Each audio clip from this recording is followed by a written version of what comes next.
Support comes from the City of Tucson and Tucson Water Department, encouraging Tucsonans to be responsible Sonoran desert dwellers. Learn more about Tucson's water-smart traditions and efforts to keep Tucson sustainable at TucsonWaterRunsDeep.org. The following is an AZPM original production. Arroyos and creeks crisscross ambos Nogales, the collective name for the two Nogales cities on either side of the U.S.-Mexico border. The population of Nogales, Sonora, has grown by at least 20% in the last decade, and with it the number of roofs, parking lots, streets, and other surfaces that are impervious to water. They cover former streams and waterways and alter the water cycle. They pollute that naturally occurring water and bring yearly flooding, leading to accidents and even death, including deaths of children. This is Tapped, a podcast about water. I'm Zach Ziegler. And I'm Danielle Camara. So how do you take a place that has made its ground a one-way street for water, only allowing it to be pumped up from the aquifer it sits atop, and make it so that water can again travel downward through the soil?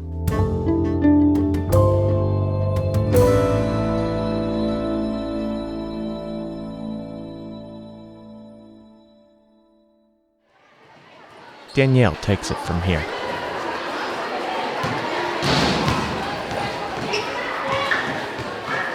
I'm in the middle school Jose Eduardo Culango Limon in Nogales, Sonora. The school is in Colonia Arroyos, one of Nogales' oldest neighborhoods. I'm meeting up with biology teacher Gloria Camacho to talk about a project her students did earlier this year, where they learned how to build green infrastructure and to play a role in solving the region's long-standing water issues. No fui todavía. ¿Me lo puedes mostrar? She takes me to see the rain garden the children built. Despite being on a hill, the school experiences seasonal flooding problems. Roofs and nearly entirely paved grounds produce nearly 960 cubic meters of runoff annually. That's about the size of 10 40-foot shipping containers flooding the school's south grounds every year. This runoff also flows into the surrounding streets, carrying trash, causing erosion and flooding areas downstream. On the southern side of the school is a patch of dirt, slightly larger than a typical two-car garage, with newly planted trees, a few flower bushes, and gray rocks that create little circles around the new plants and line the fresh irrigation ditches. Along the brick wall behind it, black plastic soda bottles hang on their sides, with the side facing up cut open to create little planters. Y pues las plantitas, la mayoría aún todavía se ha mantenido bien porque pues ha estado lloviendo constantemente. Sí, se ve bien. Salvo esta de aquí que se secó, pero pues sí se ve bien. ¿Y cuáles árboles plantaron? Todos que están aquí. Bueno, obviamente No, ya estaba. The garden is part of a project led by Arizona State University's School of Transporter Studies and El Colegio de la Frontera Norte to construct rain gardens and build water resiliency and equity for the children of ambos Nogales. The project is in its infancy and is one piece of the puzzle to solving a much larger problem. Profesora Camacho says because of this, many of the children started the project with a negative experience of rain. Una de las actividades que realizamos en el taller con los alumnos era elaborar un dibujo y se llamaba Yo y la lluvia. En ese dibujo los muchachos... She says one of the first activities they did as part of the project was to have the students make a drawing called Me and the Rain. The children were asked to make a drawing that captures how they feel when it rains or experiences they've had with the rain. Hilda Garcia Perez with El Colegio de la Frontera Norte in Nogales, who I'll introduce in a bit, showed Profesora Camacho what students in Nogales, Arizona had done with the project. Y ellos muy felices en la lluvia, con sus impermeables, o sea, viendo la lluvia de forma positiva, ¿no? Algo bonito. The drawings the Arizona students made showed them happy in the rain with their raincoats. They saw the rain in a positive way as something nice, while the students from Nogales, Sonora drew cars being carried away by the current, landslides coming down hills, and all the movement of water that they drew was horizontal. One child even drew dogs being carried away by the water. One child made a drawing with a bunch of dead chicks. baby chickens, and said it was a drawing of the rain drowning his pollitos. Un dibujo como con muchos pollitos muertos. Y le digo, ¿qué es esto? Es que con la lluvia se ahogaron mis pollitos, dijo, que se los había llevado la lluvia, pues. Y muchas experiencias así que tuvimos con los niños. Pero sí. 14-year-old student Guadalupe Silvain Velasquez helped build the rain garden in her school. Pues no he estado fuera de mi casa cuando hay lluvias muy fuertes, pero sí hay muchas que sí, hay veces que sí se inunda muy feo. Y aquí pues el jardín de lluvias pues nos ayuda a recaudar el agua para que no esté nomás así. She says she hasn't been caught out in heavy rain, but it's common that the rains cause bad flooding. And the rain gardens they made can help them collect water so that no longer happens. As promised, Hilda Garcia Perez, a researcher who worked closely on the project. Fue para nosotros muy interesante observar cómo dos comunidades que comparten, digamos... It was interesting for those involved in the project to observe two communities that share the same ecology, which are just divided by a fence, but the children see rain in two distinct ways. En Nogales, Arizona, la lluvia cae del cielo, es vertical, y en México la lluvia es horizontal. People say that in Nogales, Arizona, the rain is vertical, while in Nogales, Sonora, the rain is horizontal. Hilda says, of course, it's the same storms affecting the sister cities, but in Nogales, Sonora, el efecto de la urbanización en el cual muchos arroyos han sido... Hilda says that in Nogales, Sonora, many streams and smaller waterways have been paved over, an effect of urbanization. This has led to yearly flooding every summer, flooding that is often disastrous and deadly. Es un problema serio de urbanización, ¿no? De cómo se planeó la ciudad o no se planeó y entonces tenemos ese problema. Hilda says the problem of urbanization is a serious one. It comes from how the city was planned and what was not planned. There are the same rains on both sides of the border, but the children don't just see it differently, they live it differently. In building these rain gardens, the kids are building green infrastructure, which is essentially creating green space amongst pavement where water can return to the aquifer. Hilda says this project began as part of a proposal to identify intervention points for green infrastructure. Researchers identified intervention points in both Nogales, Arizona and Nogales, Sonora to bring nature back to the cities and places where green infrastructure would help capture water, using nature itself, and contribute to improving the water cycle in the area. While the flooding is more likely to turn deadly on the southern side of the border, flooding is a serious issue on the Arizona side as well. Researchers from ASU and other institutions developed a master plan that identified 103 sites for green infrastructure on both sides of the border that could help mitigate the impacts of stormwater on the population and the environment. The project was led by Francisco Lara, a professor at the School of Transporter Studies at Arizona State University. The concept that we are pursuing is a binational network of green infrastructure for ambos Nogales. Basically, what we are trying to do is to identify nodes and the corridors that will create this network of nature-based solutions to water issues and flooding issues in the Nogales, Sonora, Nogales, Arizona area that will connect explicitly the ecology and hydrology of the place. That it is, because they are part of the same watershed. And every summer, the monsoon reminds us that they are part of the same watershed. Water runs from Nogales, Sonora into Nogales, Arizona, and create a lot of challenges for the city and the residents of both sides of the border. Most of the sites they identified, 86 of them, are on the Mexican side of the border, which is the larger city. But the sites in Nogales, Arizona are larger as there is less urbanization and more open, vacant space in between the built-up environment. In this case, we're also concerned about issues of environmental justice or social equity in regard to the location of the sites. Because one problem that Nogales, Sonora, and Nogales, Arizona have in common is the lack of green spaces for the local community.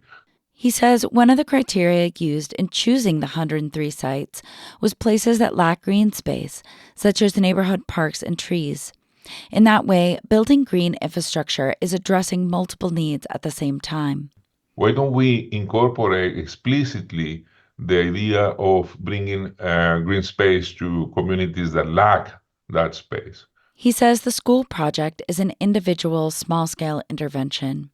But there needs to be governance that supports these types of technologies and solutions to solve the critical water issues and weather uncertainty that Ambos Nogales is facing right now. They would like to see these projects incorporated in businesses. For example, in the case of Nogales, Sonora, there are more than 100 maquiladoras that have large buildings and parking lots. Francisco says governments at all levels need to create mechanisms and regulations and encourage the utilization of green infrastructure and these types of solutions. Many of the things that we are seeing in Nogales right now are directly related to climate change. So these things are going to get worse in the future, and the cities really need to start working hard and figuring out the way to address in a more sustainable way the problems that they're facing right now. And that include working with the industry, for example, working binationally, for example, to find more robust solutions to the problems that the city have. And for all the water issues urbanization has created, Nogales, Sonora has been working hard to address the problem they're facing. Javier Villanueva is the urban planning director for Nogales, Sonora. He says with the Earth close to warming 1.5 degrees in the next 5 years, Sonora is especially vulnerable. An increase of 1 degree Celsius could cause serious alterations in the availability of water in the region. He says that as the population in Nogales, Sonora has quickly grown and the region has warmed, algunos de los impactos que ha tenido Nogales, que ha sido el crecimiento poblacional, el incremento de temperatura, y they también began to notice a change in local wells. In 2021, 88 wells were at 20% capacity and 18 were at 30%. It was something they hadn't seen before, and it had them worried. 30%, o sea, es algo que no se veía en Nogales, que estamos preocupados porque But according to Javier, the city is facing the issue head-on, with numerous projects to counterbalance the water insecurity and subsequently mitigate flooding. For example, the city has regulations around trees. Since 2020, any development project that impacts one tree has to plant 5 more adult trees. la ley dice que cuando tú haces un proyecto, tumbas un árbol, tienes que poner 5, pero nosotros The analizamos government en dónde analyzes where the new trees should go, making recommendations that imitate the process of nature in low topography, essentially using the new law to require developers to create green infrastructure. And by requiring them to replace every 1 tree with 5 instead of just 1, they will see mitigation outcomes that would have taken 70 years in just 7. As well, developers can pay a fee to the city instead of planting trees, which is earmarked for a climate change fund for environmental remediation within the city, keeping more resources local. Javier says these are just a couple of the actions the city has taken in recent years. They've also dedicated about 47 hectares, which is nearly 120 acres, for an urban forest, trees inside the urban footprint of Nogales. The city also created a dedicated police force to enforce environmental laws, such as preserving trees, properly disposing of waste, and not contaminating the environment.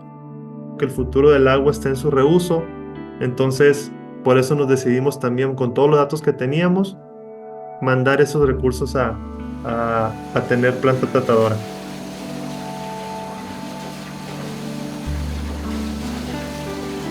Javier says the future of water is in reusing it, which is why they also bought a treatment plant that will begin using this September.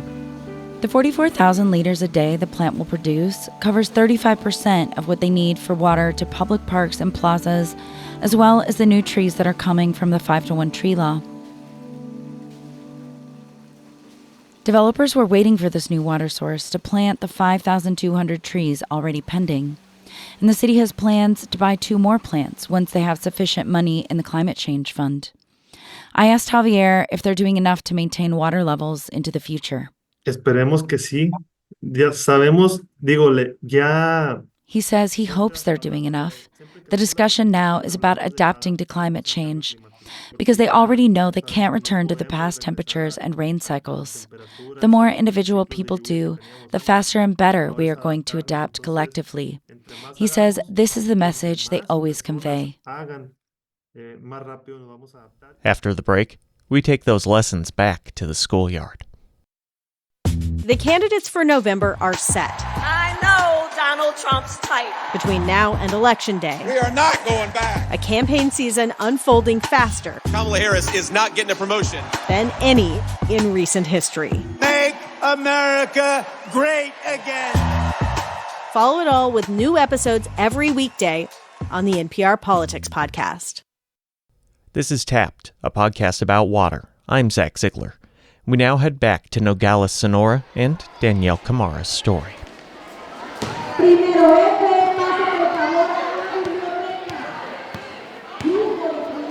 Profesora Gloria Camacho says as part of the school project, they explained to the kids what green infrastructure is, the benefits of a rain garden, and how to build one. Y en un principio, como era algo nuevo, incluso era nuevo para mí, ¿no? She says that green infrastructure and water harvesting was new to her as well as the students. And in the lessons, the kids learned how they could harvest water in their own houses. On their patios, they could make little gardens. O sea, cambió su perspectiva porque lo vieron así como, entonces yo puedo ayudar. O sea, yo lo puedo hacer. Their perspectives changed as they began to see that they could help. She says even though they're children, they're teens, around 13 years old. They began to see how they could help turn the area's heavy rains into a good thing, how to use rainwater. They learned how to capture water from the roofs and direct it toward trees.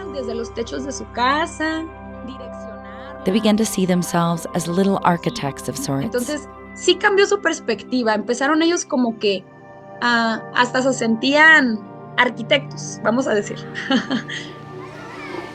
Hola. ¿Cómo están? Gracias por hablar conmigo. Niñas, traje 4, ¿está bien? Sí, está muy bien. Bueno, mi nombre es Guadalupe. Todo esto nos puede ayudar mucho con nuestro planeta. Nos da oxígeno y les da mucha libertad también a muchos animalitos y vida. Prácticamente lo mismo que le dijo mi compañera, de que también tenemos que cuidar mucho a las plantitas porque nos ayudan mucho con el oxígeno y esas cosas. Es eso. Ayuda a que los ríos se aumenten un poco, pero aún así sirve para eso. Bueno, pues ¿hay algo más que querías decir del proyecto? Fue increíble. Those were middle school students Guadalupe Silvain Velázquez, Soimi Ballesteros, Ivana Moreno Quesada, and Francisco Ivan Arroyo Rojas, talking about what they learned from the project, that rain gardens and taking care of plants helps the planet and animals and maintaining clean oxygen, that rain can help replenish the water supply, and that they can work together to protect the environment. They are all 14 except Ivana, who will be 14 in December.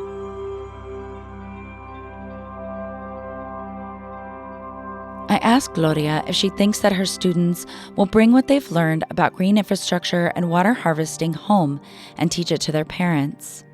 Yo pienso que sí. Bueno, es como en cualquier lugar, ¿no? Hay personas que lo hacen, hay personas que no, pero por lo pronto yo siento que ya pusimos como que el granito de arena, ya contribuimos un poquito. She says she thinks they will. Sure, like anything, some will and some won't. But they've done an important thing by giving the children this information. And there are children who feel the need to do more for the environment. Como de hacer más por el ambiente, pues. Hay niños que son conscientes.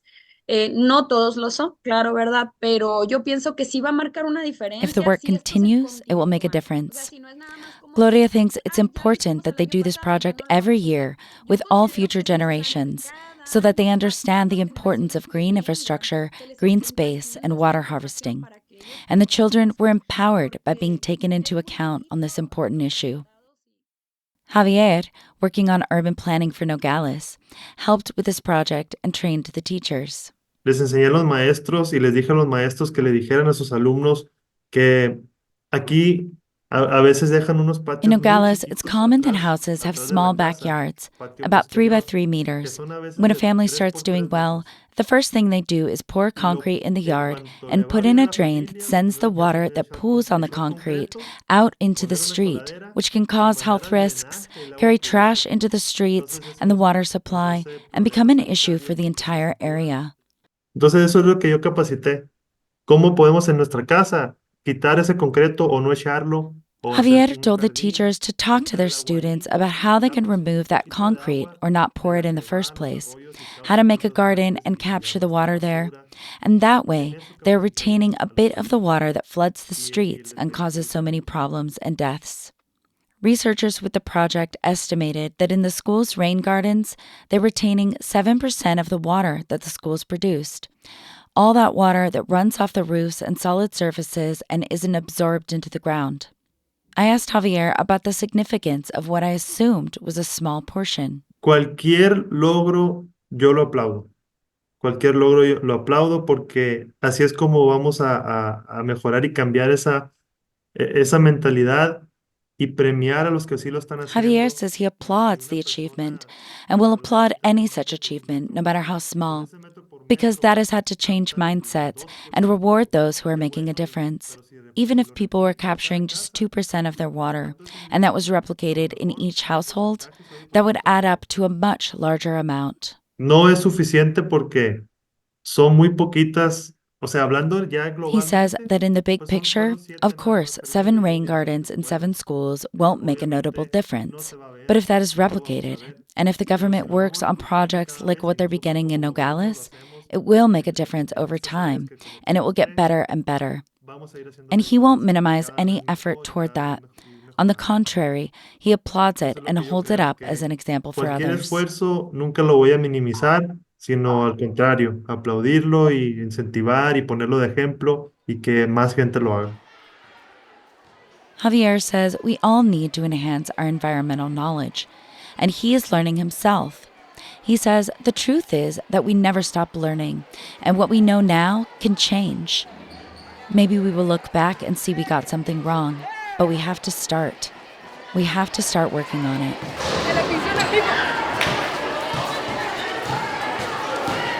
While Nogales, Sonora is working to solve its water problems, contamination may only be getting worse for people in Arizona's northernmost reaches, a place we visited at the end of last season, where a uranium mine that sat dormant for almost 40 years is now back in production. And that has tribal members and activists worried about what will happen to water in the area. So, we head back to the Havasupai Nation and find out what's happened in the last year. That's next time. Tapped is a production of AZPM News. This episode was written and reported and mixed by Danielle Kamara, with additional mixing and editing by me, Zach Ziegler. Christopher Conover is our news director. Our theme music and some interstitial music is by Michael Greenwald. Visit our website in the podcast section of azpm.org for pictures, links, and more. Thanks for listening.